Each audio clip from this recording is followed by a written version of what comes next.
कक्षा 10वीं एवं 12वीं में पढ़ने वाले प्रिय विद्यार्थियों, आइए आज हम इस वीडियो के माध्यम से माध्यमिक शिक्षा मंडल मध्य प्रदेश भोपाल के द्वारा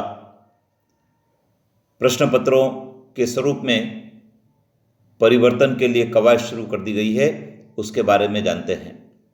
विद्यार्थियों, माध्यमिक शिक्षा मंडल जिस प्रकार से प्रश्न पत्र के पैटर्न में परिवर्तन करने जा रहा है, उससे यह स्पष्ट होता है कि विद्यार्थियों को अब विस्तार से अपने विषय की पढ़ाई को करना होगा। आइए जानते हैं क्या परिवर्तन माध्यमिक शिक्षा मंडल के द्वारा किया जाना प्रस्तावित है। माध्यमिक शिक्षा मंडल की जो परीक्षाएं होगी उसमें प्रश्न पत्र में 3 प्रकार के प्रश्नों का समावेश करने का निर्णय लिया जा रहा है। 3 प्रकार के प्रश्नों में वस्तुनिष्ठ प्रश्न होंगे, अति लघु उत्तरीय प्रश्न होंगे, समझ परख और सब्जेक्टिव आधारित प्रश्न होंगे। 30 नंबर के वस्तुनिष्ठ प्रश्न का समावेश होगा। अति लघु उत्तरीय प्रश्न भी 30 अंक के होंगे और समझ परख तथा सब्जेक्टिव आधारित प्रश्न 40 अंक के होंगे। इस प्रकार से 100 नंबर का जो प्रश्न पत्र है उसका यह पैटर्न रखने का निर्णय माध्यमिक शिक्षा मंडल ले सकता है। विद्यार्थियों, समझ परख और सब्जेक्टिव आधारित जो प्रश्न हैं वे 10 प्रश्न 4 अंक के होंगे और अति लघु उत्तरीय प्रश्न 10 अंक के 10 प्रश्न 3 अंक वाले होंगे। विद्यार्थियों, परिभाषा से आशय से संबंधित, मस्तिष्क पर आधारित, ओपिनियन आधारित, मूल्य आधारित, स्वविवेक आधारित, तार्किक दृष्टिकोण और शार्ट उत्तर, इन प्रश्नों के विद्यार्थियों को लिखने होंगे। आइए जानते हैं इस प्रश्न पत्र के पैटर्न में परिवर्तन से क्या लाभ होने वाला है। पहला लाभ है संपूर्ण पाठ्यक्रम पढ़ने की प्रेरणा।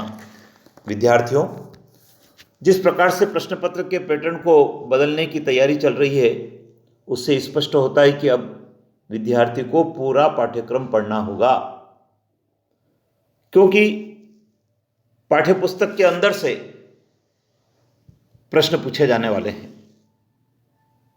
गाइडों पर निर्भरता समाप्त होगी। गाइडों में चूंकि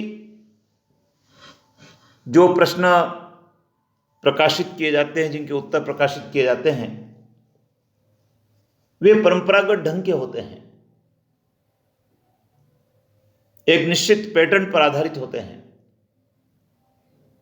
और उनके लेखक भी सरल तरीके से उसको प्रस्तुत करते हैं। लेकिन अब नए पैटर्न के अनुसार हमें पुस्तक से पढ़ाई को करना होगा और गुणात्मक मैटर भी लिखना होगा। प्रतियोगी परीक्षा की बेहतर तैयारी होगी। नए पैटर्न से विद्यार्थी वस्तुनिष्ठ प्रश्नों को पढ़ने के लिए प्रेरित होगा, विवेक का उपयोग करके प्रश्नों के उत्तर देने के लिए प्रेरित होगा, मूल्य आधारित प्रश्न को वह हल करेगा, ओपिनियन आधारित प्रश्नों को हल करेगा, तार्किक दृष्टिकोण से प्रश्न को हल करेगा। इससे उसे प्रतियोगी परीक्षा की बेहतर तैयारी करने का अवसर भी मिलेगा। परीक्षा में अब विस्तार से प्रश्नों को लिखने की आवश्यकता भी नहीं होगी, क्योंकि दीर्घ उत्तरीय प्रश्न शामिल नहीं करने का निर्णय होने वाला है। विद्यार्थियों, दीर्घ उत्तरीय प्रश्नों को लिखने में समय बहुत लगता था और कई सारे विद्यार्थियों के इन प्रश्नों के उत्तर छूट भी जाते थे और दीर्घ उत्तरीय प्रश्नों को कई सारे विद्यार्थी इस प्रकार से लिखते थे कि प्रश्न का उत्तर स्पष्ट नहीं हो पाता था। 5वां है किताब के अंदर से ही प्रश्न आएंगे। तो ऐसी दशा में प्रत्येक विद्यार्थी को किताब की जो पाठ की विषय वस्तु है, पाठ के पीछे की जो एक्सरसाइज है, वो तो तैयार करना ही होगी। इसके अलावा विद्यार्थी को स्वयं प्रश्नों का निर्माण करके उनके उत्तर लिखने की प्रैक्टिस करना होगी, जिससे कि परीक्षा में उसको अच्छे अंक प्राप्त हो सके। तो विद्यार्थियों, ये 3 प्रकार के प्रश्न यदि शामिल हो जाते हैं तो परीक्षा देना और सरल होगा, पूरी किताब को पढ़ने की प्रेरणा मिलेगी, प्रतियोगी परीक्षा की तैयारी करने में हम सक्षम होंगे और प्रतियोगी परीक्षा में सफल भी होंगे। विद्यार्थियों, आप MPBSC की साइट को देखते रहें, उस पर विस्तार से इस नए पैटर्न के बारे में और भी आदेश आने वाले हैं। इसके अलावा बोर्ड के द्वारा यह भी कहा जा रहा है कि नए पैटर्न का ब्लूप्रिंट भी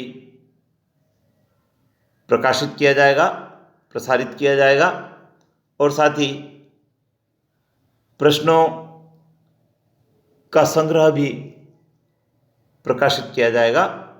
अतः आप बोर्ड की साइट से जुड़े रहें, उससे जानकारी प्राप्त करते रहें। विद्यार्थियों, आप चैनल को सब्सक्राइब कर लें, बेल आइकन को प्रेस कर लें, जिससे कि इस प्रकार के उपयोगी वीडियो का नोटिफिकेशन शीघ्रता से आपकी ओर पहुंचेगा। धन्यवाद।